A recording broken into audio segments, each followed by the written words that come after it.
Hey Pisceans, how y'all doing? Welcome.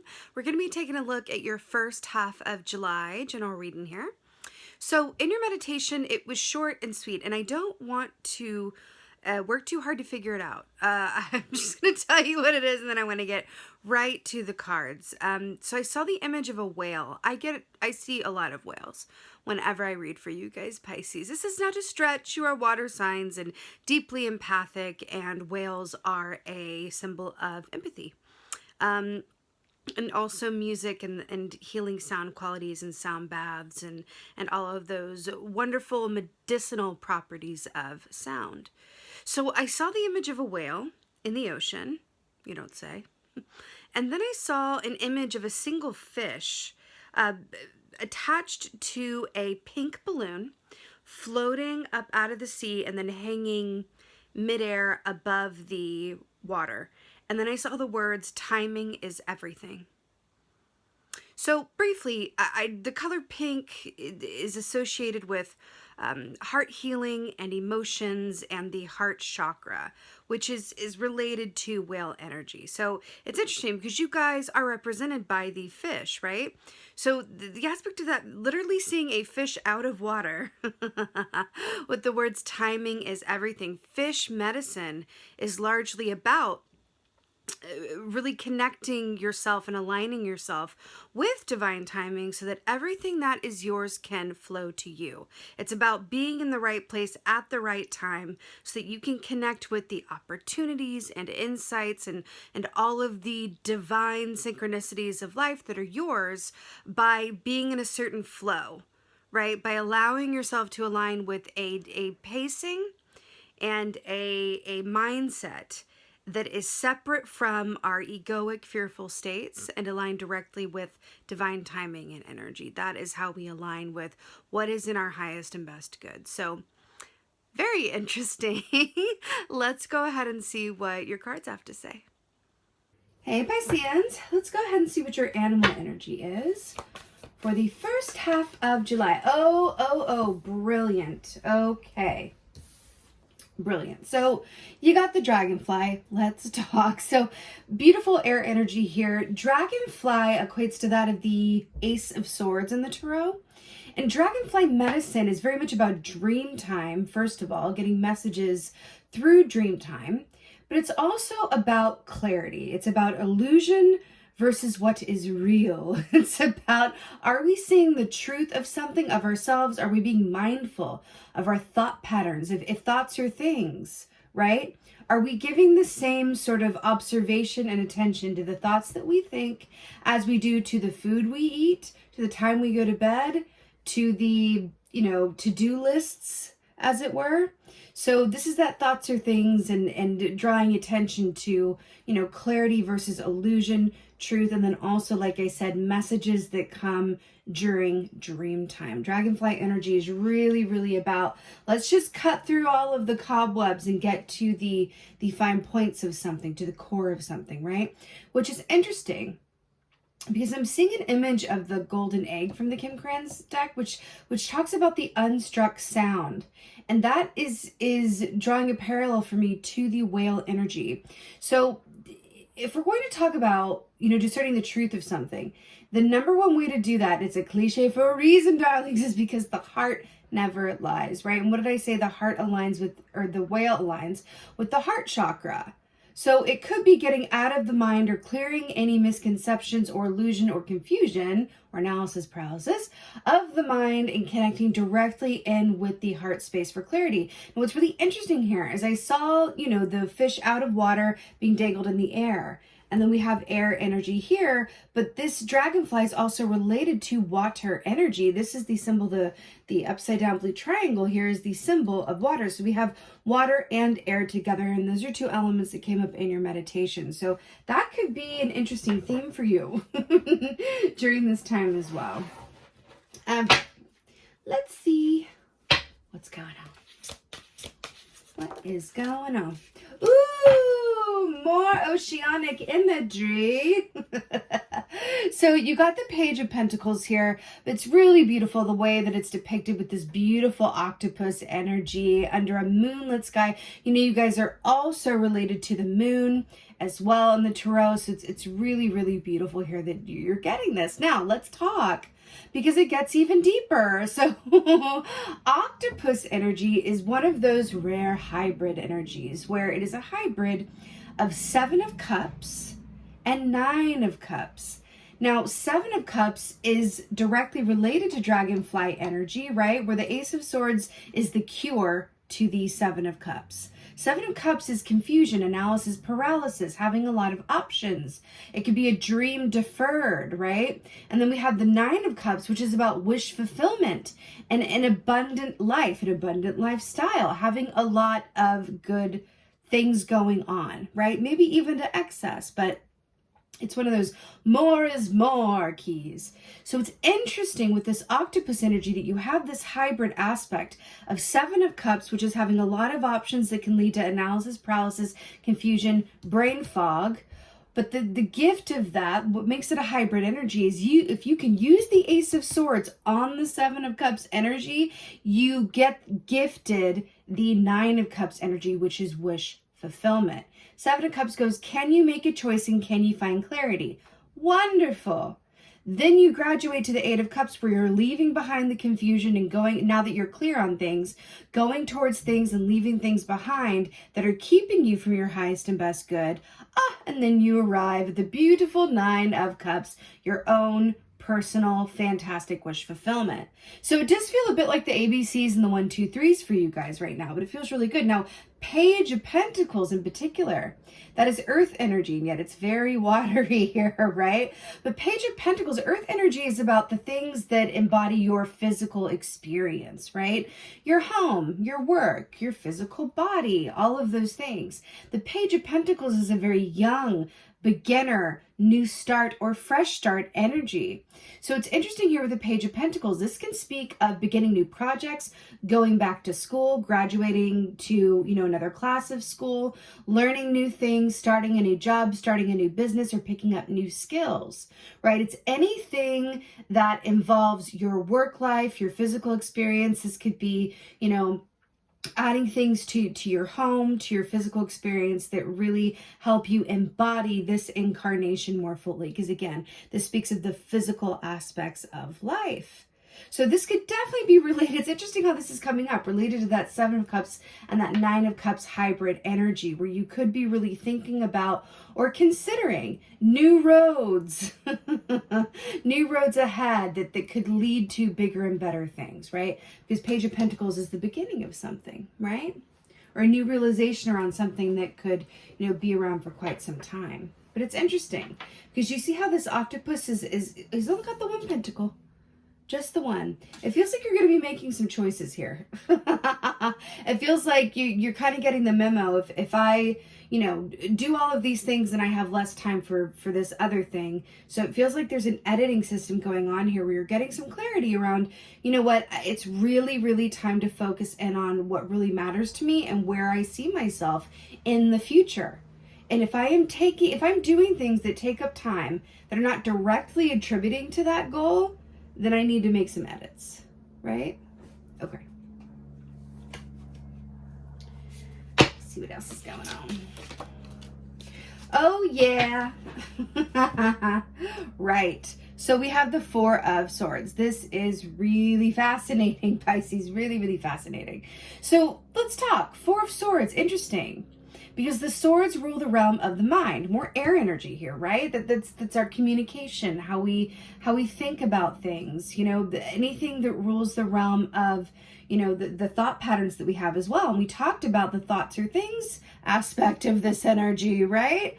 So this is really, really, really good because 4 of Swords is about resting. It's about an aspect of inner peace that is only achieved by doing less.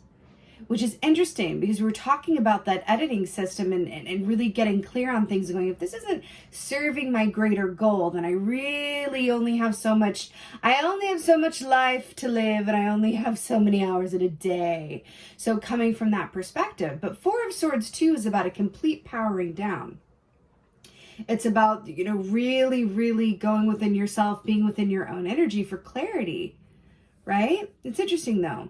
What makes this different from, for example, the Hanged Man, which is also an energy of stasis, is that the Four of Swords, you don't necessarily assume the Four of Swords position to gain clarity per se. It's just the gift that comes out of it if you really commit to it, right? You only get what you put into the Four of Swords. And I mean that in the way of when we power down, when we choose to rest, when we take some time away from what we're doing or take some time for ourselves, take time off. If we want to rest our physical bodies because we're not feeling well, could be an aspect of the Four of Swords. Any of those kinds of, you know, elements. When we truly power down, we end up coming out of that time, if we truly commit to it, not just refreshed, but enlightened. Right? We can see things more clearly when we move from a place of stillness, right? It's interesting because in the Lisa Robertson Animal Tarot deck, which I use like a lot, most of the time actually, the Ace of Swords, going back to the Ace of Swords, in that deck is depicted by a panda. And the tagline for that key is the answers lie in the stillness. That's panda medicine. The answers lie in the stillness. That is coming through for you in such a big way because it really is about answers and clarity, right? And then stillness, we talked about dream time, right? Definitely a time of stillness. Interesting. Let's see what else is here. Right. So this one wanted to come out in reverse. Very, very interesting. Okay. So I'm going to hold it up right for the sake of the visual. So we have the King of Cups here, more oceanic imagery. We have another whale here in the form of the orca. So fascinating. So this is you in your masculine form, right? Ending on this watery note. King of Cups is very much about emotional balance and emotional equilibrium. The King of Cups is someone who feels things very deeply and feels things clearly, by the way, feels things very accurately, but does not necessarily express all of those feelings, right? So it's that balance of receiving information and then discernment around what to share and what to withhold. And I mean that in the best possible way. The King of Cups energy is someone who is reliable, dependable, someone who is not easily swayed. It's kind of like King of Cups for me is similar to, I think it's Sonnet 114 Shakespeare, which is, I don't know the whole thing, but basically it's that one that starts, lend me not to the marriage of two minds amid impediments, love is not which alter when alteration finds. I think I just butchered that. But if you want to look it up for some homework, Pisces, this is coming through for you. Sonnet 114. It's really about how love is constant and it's not something that just goes whichever way the wind blows. It's not conditional. Love, true love, real love, the love that is worth anything, is unconditional love, right? It's not swayed by tempests or circumstance or perception. And that is the King of Cups. So the fact that he came up in the reverse for you, also with the fact that Orca energy is about, very similar to Chariot energy, which is about moving ahead. The tagline for Orca energy is navigate with purpose. So the fact that this is coming up in the reverse for you, we can look at that balanced cup and see it kind of spilling over, right? I am hearing for you to really take some time to regain your emotional equilibrium. It feels a bit askew, okay? Again, thoughts are things, turning to those dreamtime messages, really powering down and being willing to engage with the belief, right, that the answers lie in the stillness. That feels incredibly important for you. I want to say with this too, what I'm picking up on this, because Orca again is very much about your own navigation system. I feel like your navigation system, so you know when you're taking a trip or you're driving somewhere and you have the navigation going and then you miss a turn or you miss an exit and it goes rerouting. I can hear that for you, Pisces. That's like that's how it's coming across, like rerouting, right? It does feel like a rerouting, but it feels like it's something that is, how do I say this? There are no majors here, right? Major arcanas are, a sign that you're going through a period that has to do with destiny or fate. It's not that changeable, right? It's more serious than that. Minors, like you have here, if you see something you don't like, you can take steps to change it. I feel like you are in a place where you are being aligned with something that is destined and fated, but there are some edits and some shifts that need and want to be made. I want to say realizations that want to be made by you so that you can move forward down this path and have your best relationships, have your best life. When I think about your meditation, didn't we see that fish being suspended in midair with that pink balloon and it said timing is everything? And then we're looking about this powering down, and then King of Cups in reverse, and then Orca is like chariot energy, which is like full speed ahead. Navigate with purpose. I'm really hearing to take some time out and really reassess things. Really give yourself the gift of the rerouting, right? And then go inside and really spend time with yourself. Really, when we allow ourselves to sit in the questions, because I'm going back to that fish energy, right? When we allow ourselves to sit in the questions with curiosity and not judgment, so much good can come of that, right? It kind of reminds me of Sherlock Holmes, right? I'm reading the Sherlock Holmes canon, so it's on my mind at the moment. But when we approach our own lives, right, from a place of curiosity, so much can be revealed, right? No judgment, simply curiosity. So you could take some time to journal before you go to bed at night, just being in your own energy, or even talking with friends to get this King of Cups in the upright. It's asking the questions, right? It's asking the questions without fear of the answers, or without thinking that you know what the answer is before you even fully ask the question, right? Living in those questions and embracing the reroute. That's what it is. Because I'm going to put it this way. There is something that you're missing. I feel like is the point of this. And I say this with love. There is something that you're missing here. And it feels like, the spirit wants you to get this particular memo because it's going to affect you positively moving forward in the context of a reroute and emotional balance. And number one, clarity. Okay, let's go ahead and get your advice. Get some advice. What is the advice for? Oh, ho, ho, ho. I had a feeling that this would happen. Remember when I said that there were no major arcanas here, and then I heard you're going to get one with the advice, and now we have your major arcana. So the Lovers, the beautiful, beautiful Gemini energy here, and this is beautiful advice for you. More water, by the way. The Lovers, when this comes up as advice, this is about love-based choices and inner and outer duality. Now, look at these two swans. There's a black swan and a white swan, and it calls to mind, the aspects of shadow and light and looking at something from both sides. Now, that is the superpower of Gemini, right? They can see both sides of something, and then they can see the 3rd, 4th, 5th, 10th, and 100th sides of something, right? Because they're adding more sides. Every side that they look at, creates more sides off of that side, right? It can even be work to their detriment. Sometimes it can be too much of a good thing that Geminis can see just so many different aspects of any one thing so very clearly. It can lead them to, interestingly enough, that 7 of Cups energy that we've been talking about, right? And remember, I want to say, not making a choice is making a choice, right? I just got shivers. There's something in that. Not making a choice is making a choice. Lovers, again, when this is your advice, you're being asked to make choices from love and not fear. And we were just talking about, how fear can come in and infuse judgment where there should only be curiosity, right? When this is your advice, make choices from love and not fear. Fear is a tricky thing.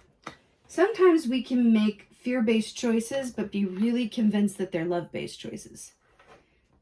Okay, I'll give an example. I just heard someone go well, what does that mean? Give me an example.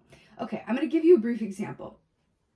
So let's say that, because it's the Lovers here, I'm going to go with that theme for this example.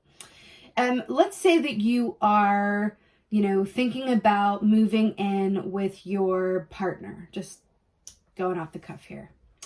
And your partner really wants you to move in, and you're kind of back and forth about it.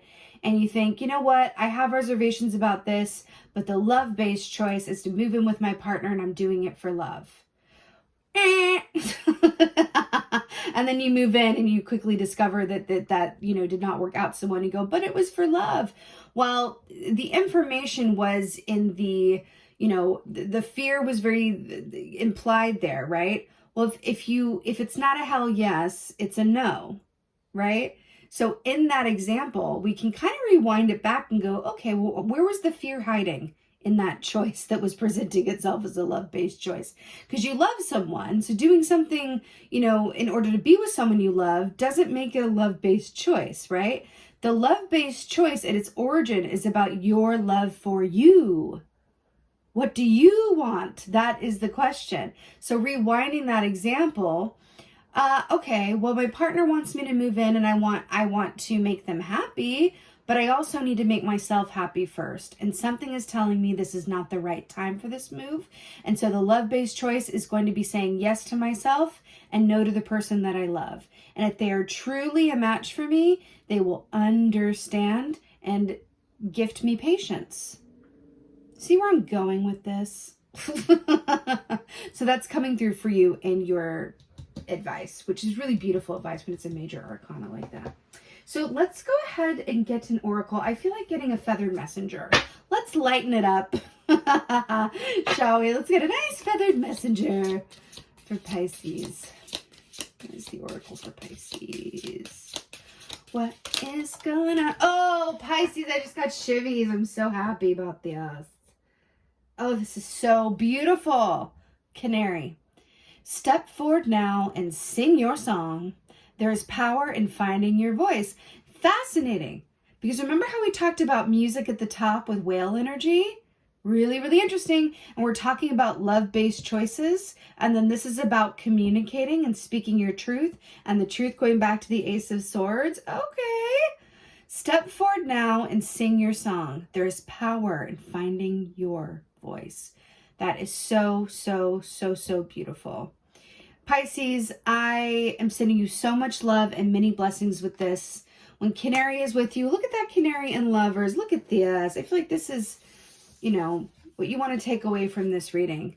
Making love-based choices, considering yourself first, singing your song, and finding the power that lies in your voice. And Canary medicine is also about not what you say, but how you say it, right? Is very important as well. So again, I'm sending you so many blessings for this first half of July. Thank you so, so much for being here. And most of all, and as always, if this resonates, if this helps, please let me know in the comments below, because I love, love, love reading your comments. Please like, share, and subscribe. I would so, so love you for that. And with that being said, as always, most of all and forever, thank you so, so much for being here, and thank you for being you, and be well until next time.